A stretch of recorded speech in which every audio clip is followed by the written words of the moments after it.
Odysseus came back to Ithaca in a little boat on a clear day. The familiarity of the east face of the island seems absurd and bemused.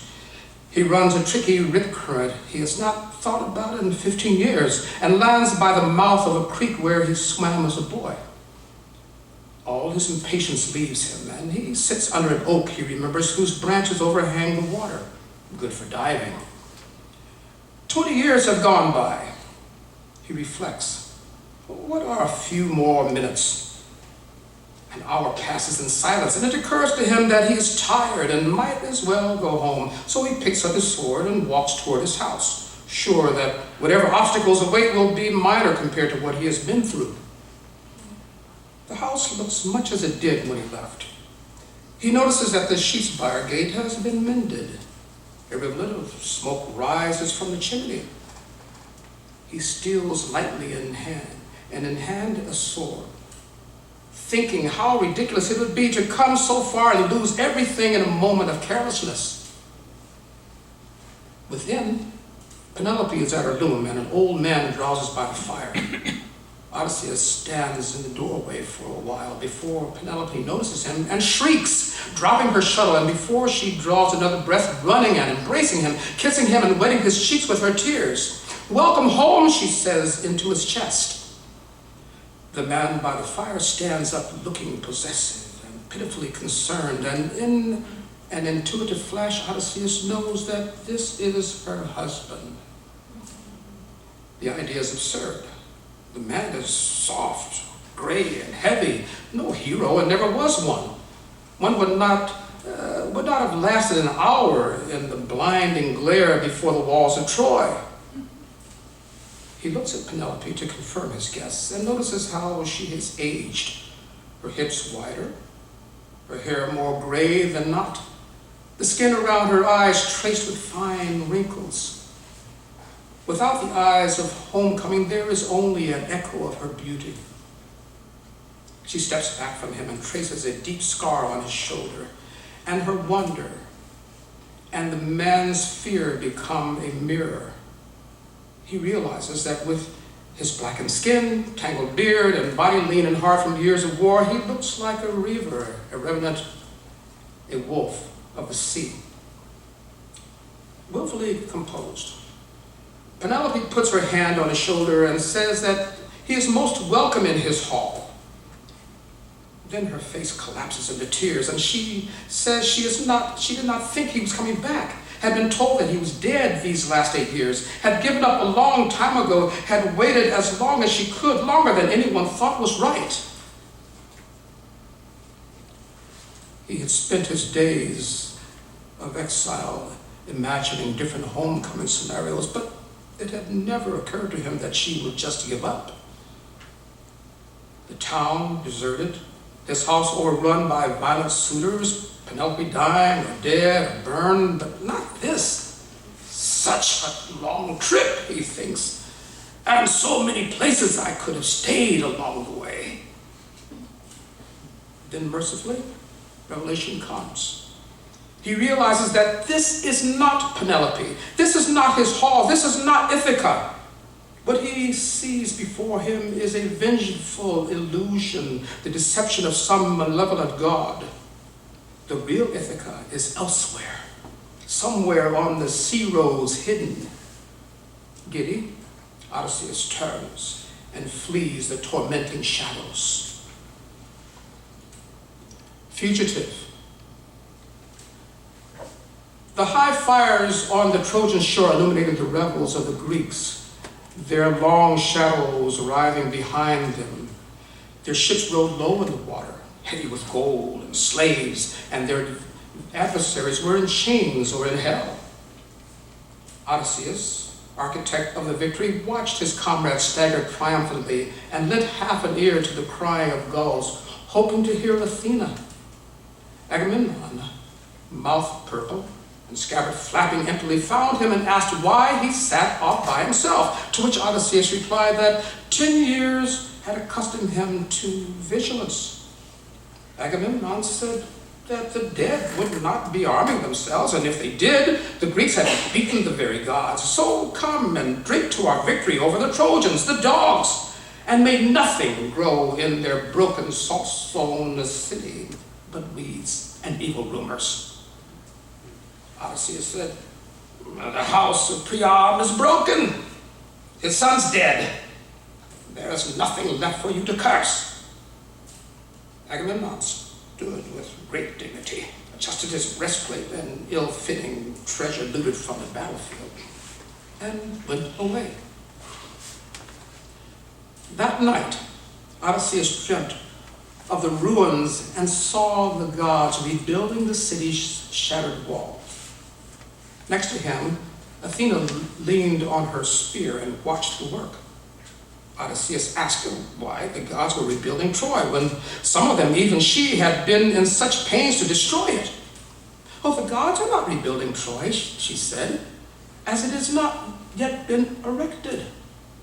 Then what are they doing? Asked Odysseus, pointing. She turned her head, recognized him, and said, oh, you should not be here. Run away quick. Her fear chilled him.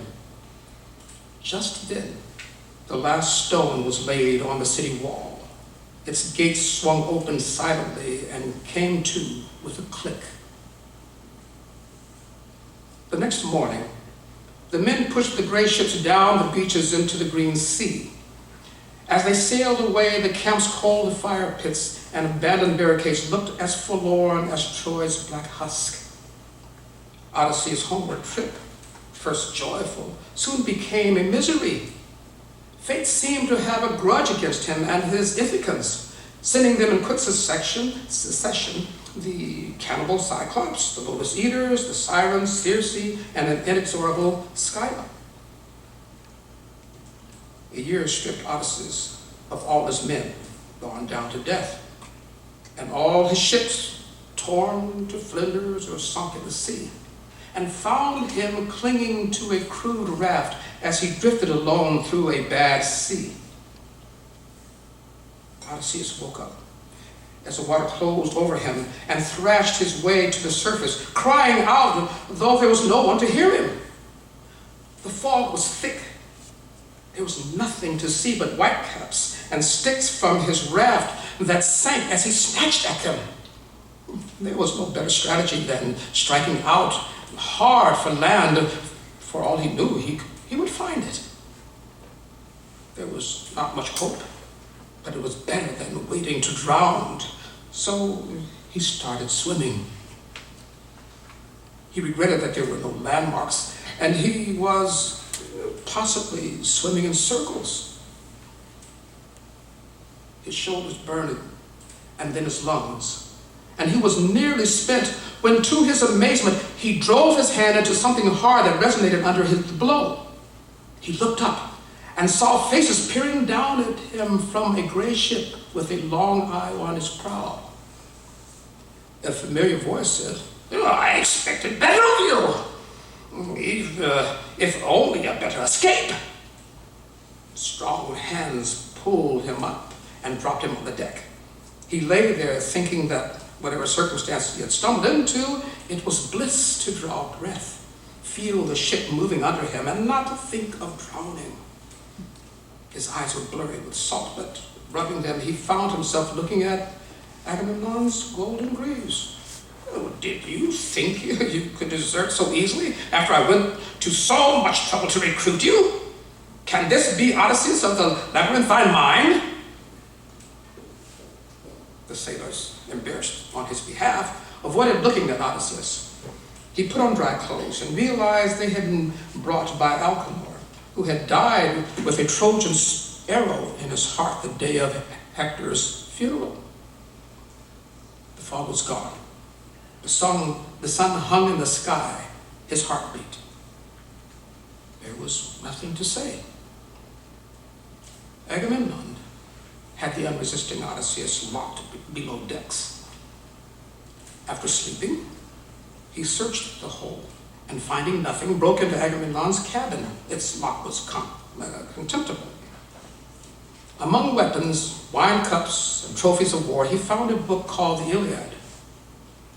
It was the tale of his war. And the gist was right, but the details were often wrong. In the introduction, he read, "It is not widely understood that the epics attributed to Homer were in fact written by the gods before the Trojan War. These divine books are the archetypes of that war rather than its history. In fact, there have been innumerable Trojan wars, each played out according to an evolving aesthetic, each representing a fresh attempt at bringing the terror of battle into line with the lucidity of the authorial intent. Inevitably, each particular war is a distortion of its antecedent and an image in a warped hall of mirrors. The Iliad and the Odyssey have sometimes, through authorial and managerial oversights, become available to their protagonists. Surprisingly, this has had no impact on the action or the outcome. Agamemnon is too obstinate to change his mind, and anyway, never believes what he reads. Achilles flips through the Iliad and shrugs. Priam makes sacrifices to the nonplussed gods, and anyway, thinks that he is above prophecy. Just recall Cassandra. Perhaps there were once characters who read the books with dawning apprehension and fled that very hour, finding refuge in the hills, never again to meddle in the affairs of cities and gods. But if ever there were, they are long gone now.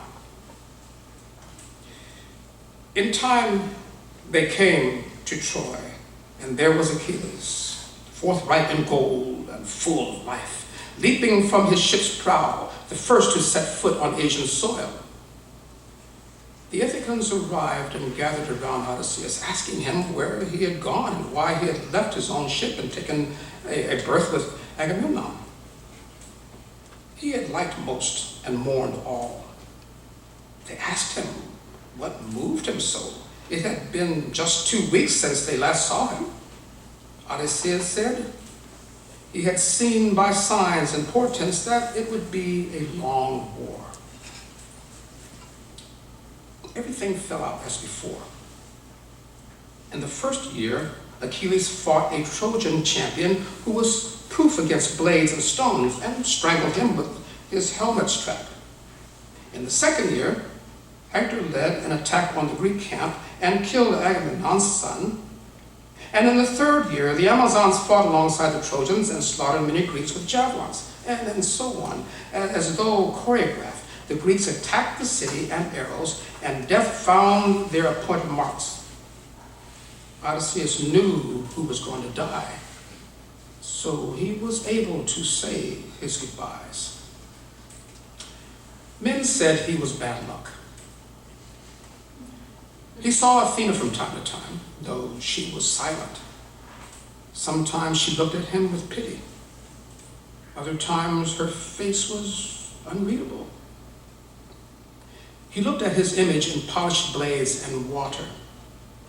He could have been a battle-hardened 40 or a weathered 20. He thought of stealing a ship or wading into the sea with stones in his pocket, but for his men's sake he stayed, even though he thought they were illusions or a dream. The time came for him to steal into the city and see Helen. They spoke as they had before and as he knew they must. He had forgotten most of their conversation, so he improvised. He thought he saw recognition in her eyes, and as he left, their hands touched. A novelty. In due time, he proposed the ruse of a horse. He sat in its belly, listening to the Trojans debate whether to burn it or push it into the sea, to Cassandra's weeping, to Priam's ordering it brought in within the city walls. That night, he and his men crept out of the horse, opened the gates, and set fire to the city. By midnight, his face was black, and his sword arm was red to the elbows. He saw fallen enemies die again, heard old screams again, saw a tower he had burned to ashes risen in flame. In the palace he found Helen brushing her hair. Without looking away from her mirror, she told him that 10 years ago she had been dragged back to Menelau's house and thrown into their old bedroom as half a wife and half a slave. The next morning, she opened the door to a tap-tapping, and there was Paris, her lover, long dead and turned to ashes, and now shyly beckoning. Helen hid her golden hair under Odysseus' hood, and that hour they fled the city and went out of Troy's history. In a fisherman's hut, Odysseus held her and told her about the book. He supposed they would have 10 years, then they would see. Athena never spoke to him again. Decrement. In the lassitude of love, Odysseus asked Circe, "What is the way to the land of the dead?" Circe answered, "You are muffled in folds of heavy fabric. You close your eyes against the rough cloth, and though you struggle to free yourself, you can barely move. With much thrashing and writhing, you manage to throw off a layer, but find that not only is there another one beyond it, but that the weight bearing you down has scarcely decreased. With dauntless spirit, you continue to struggle. By infinitesimal degrees, the load becomes lighter and your confinement less. At last, you push away a piece of coarse, heavy cloth and, relieved, feel that it was the last one. As it falls away, you realize you have been fighting through years. You open your eyes. Epigraph. There is a silence in desolate places that is terrible for a man too long away from home, and it was waiting for Odysseus in Ithaca. No human voices there. No smoke of fires, no creak of wagons. Grass grew in the street, and a thin feral cow regarded him suspiciously while browsing on deadfalls in the fig orchard. The master mariner thought, "Caution! Who knows what mischief befell this town and what mischief is left? After all these years coming back, don't go rushing in like a puppy." So he left the road and went up onto a hill overlooking the town, concealed himself among the trees next to a hut that had once been the swineherds, and settled in to watch. All afternoon, there was only stillness and birdsong, and several times he caught himself dozing. Night fell. A bright full moon rose and illuminated the flawless, static island. There was not even a breath of wind. In the night's last hours, Odysseus stole down through the trees toward his house, irresistibly reminded of his nighttime forays in Troy, where at least there had been a friendly army to retreat to. He slipped through the open hanging gate of his courtyard, hand on the hilt of his sword. Within, nothing. Moss on the dung heap and disintegrating potsherds. The dog's verdigreased brass collar clanked underfoot. The house was cold and still. As he crept down the corridor, he looked back and saw his footprints in the dust and desiccated leaves, and discarded stealth. Odysseus murmured to himself, "There are only so many possibilities. The town could have been wiped out in an attack. There could have been a mass immigration to avoid raiders, for instance. There could have been a sickness. Each of these possibilities entails certain signs. Every event is the cause of myriad effects, and in its effectively impossible that a disaster of this magnitude could have swept all the people away and left no record of the manner of their passing. The world is fundamentally an orderly place, never impervious to reason. I will look until I find this record and read it and know what came to pass here. He searched the house in earnest for marks of recent history. In one storeroom, he found an amphora of sweet wine he thought he had laid down himself.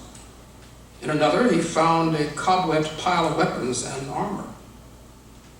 Altogether, he found an orange coral hairpin, a broken loom, an empty, undecorated quiver, a broken stick of incense, still fragrant when he turned it in his fingers, a clay wash basin. He went into the dimness of the great hall. It was a wreck. Tables overturned and broken, shattered bowls and footbath. He kicked an ancient desiccated cow's hoof. Arrows stuck in the wall here and there, but when he tried to pull them out, they crumpled. The aftermath of battle? The shafts were embedded in just one wall. An archery contest? Idle vandals? He found his great bronze bow lying under some chairs, streaked with green, but as strong and supple as ever. This he kept, having missed it many times on the field at Troy and in his wanderings. He left the house and walked among the outbuildings. The sky was beginning to glow. Ropes were strung between the roof of the roadhouse and the corral. The garden was in a sad state of neglect, and the fences were falling down. He resisted the impulse to forget his search and start setting things right. The sun rose, and in the forgiving early light, he could almost pretend that his house was not abandoned, but still a living place. He went into the cellar, which he had been postponing. Picking his way over toppled, broken jars, he found an intact, iron-bound chest shoved into a corner. At last, an answer. He forced the lock with his sword. Within the chest were a funeral shroud, belt buckles, a length of fine linen, and a sack of bronze nails. That morning, he found an abandoned boat and left the island, swearing to come back one day with answers. Intermezzo. We sailed that night from Ilium, dirty snow on deck, the sizzle of snowflakes dissolving on the swell, the yellow lights of the city dwindling behind me. I spent the night sitting on the prow, the bosun bringing hot wine when the watch changed. We passed in and out of low cloud banks floating on the sea. Distant lights from little coastal towns glittered like myriad of tiny luminous creatures drawn up out of the deep by a rare current. My life in the East had passed as a dream. It was an unpleasant, even painful time, and already the recollection of it all but eluded me. In the future, it would come to me only in fragments. A small, cramped tent with the lamplight shining on Achilles' obdurate frowning face, the warm glow of his armor, the shadows on the worried faces of his bent crowd of supplicants, the humming of arrows as they darken the sky above us, the interior of the horse, confined and creaking like the hull of a ship. I tried to imagine the life awaiting me in Ithaca, but as I turned my mind toward it, I could not see that island's forests, walls, towns, or harbors. All that came to mind were a few disconnected images, palm trees and washed out lights, the broken surface of a temple pool, cracked blue tiles, a silver chariot before whitewashed walls. Ithaca, I recall saying, is good for raising men and goats and little else. Ithaca had become a sequence of images that could be made to fit almost anywhere. I lay listening to the hissing of the bow wave and tried to tell the future. The ship will dock, and I will set foot on the wharf for the first time in 10 years. I will walk up through the harbor and see my father's house standing there on the hill. And then what? Images flickered through my mind. The face of a young woman, her suspicion turning to welcome. The creak of a bowstring. An island far away and bound in darkness. A woman's shadow moving over its hills.